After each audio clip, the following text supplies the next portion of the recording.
Hey there, it's YoBo. Welcome to day 223 of Life According to YoBo. See the Christmas tree in the background?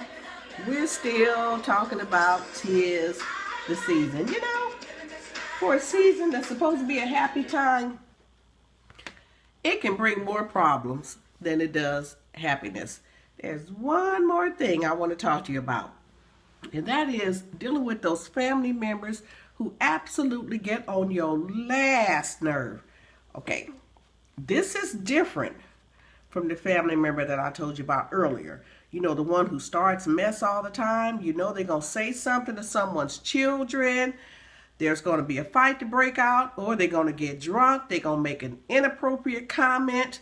They're going to say something to the new wife about the old wife. They're going to call somebody by the wrong name. They're going to tell somebody's business when they should be quiet. Like I said, every family has one where you can count on them to get some mess started at a family gathering. We got one in our family. Look, Mama said don't talk about religion, don't talk about politics, and don't talk about money. Get into that, I'm telling you, with a group of people, mixed company, you liable to get a fight started. Okay, now, this one is different. This is dealing with the family member who just gets on your nerve. You know they're going to come in there lying, talking about how much money they make, but every year they show up driving some woman's car. She's not there, but they come on their own in some woman's car.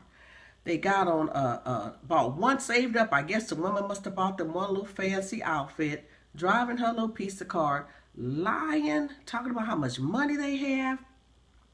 Or you have the other one who could say, make little snide remarks, not really rude, not really mean, but just some things that you just don't say in a group of people, or at least stop to think about people's feelings. You know, the kind that say, well, yeah, it's still the truth. I'm going to say it anyway. It's still the truth. Well, okay, it's something that you probably could have kept to yourself, especially at a family dinner. Or sometimes they have the person who just smacks too much. They always happen to sit right across from you at the table, and, you know, they eating and they got, you know, white stuff, you know, milky stuff running out the corner of their mouth, and you steadily taking your napkin, you doing like this, trying to give them a hint, or they chew with their mouth open, and you just don't like being around them. There's always something that just gets on your nerve, rubs you the wrong way. And you really do not look forward to going to family dinner because you know you got to deal with this person. Question is, what do? Tell you.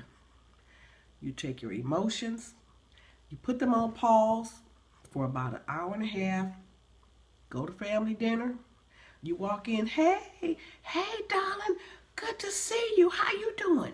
You hug, you kiss, you front, be a phony. Like I said, you're putting your emotions on pause. So let me take that back. You're not even fronting and being a phony. Remove your emotions from it. Go through the motions for an hour and a half, 2 hours. Walk out the door and know I don't have to see them again till next Thanksgiving or next Christmas. It may sound like it's not easy to do, but you just have to do it. And I've done it many a time. I have done it many a time. Walk through the door, saying hello, especially to the people I can't say, how you doing?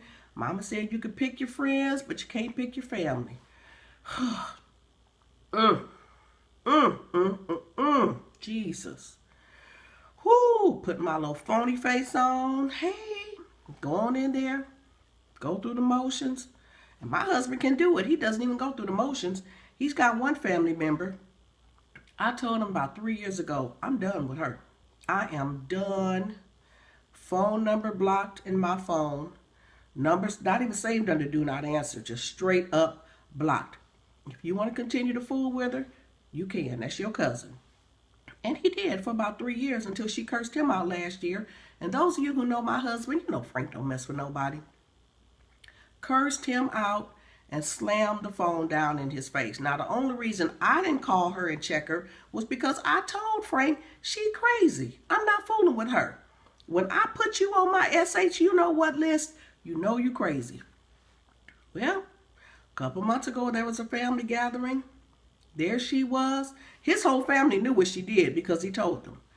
Walked in the room. There she was. Woo! It was like E.F. Hutton began to speak.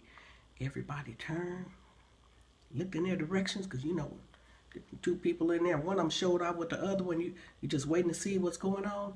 He walked in, gave everybody a hug, walked over to her. How you doing, cuz? Gave her a big hug and moved on to the next one. My pastor's father, Bishop C.A. Irvin, the late Bishop C.A. Irvin, he used to say, how will people know which one of you is the fool? So that's why. Remove your emotions from the equation. Find my song. Remove your emotions from the equation. Go on in there. Let Big Mama have her Merry Christmas dinner. Just act like you're happy to be there. And once you come through the door, you start counting down the minutes until you walk out the door. And always keep this in mind. Just like you had the front and go on to go over there and deal with some people, you never know. Somebody may have the front and put on their happy face to deal with you. 'Tis the season. Get my books at YoBoProductions.com and come back tomorrow for day 200. What did I just say today was 223, 224? Come back tomorrow for more of Life According to YoBo. Bye-bye.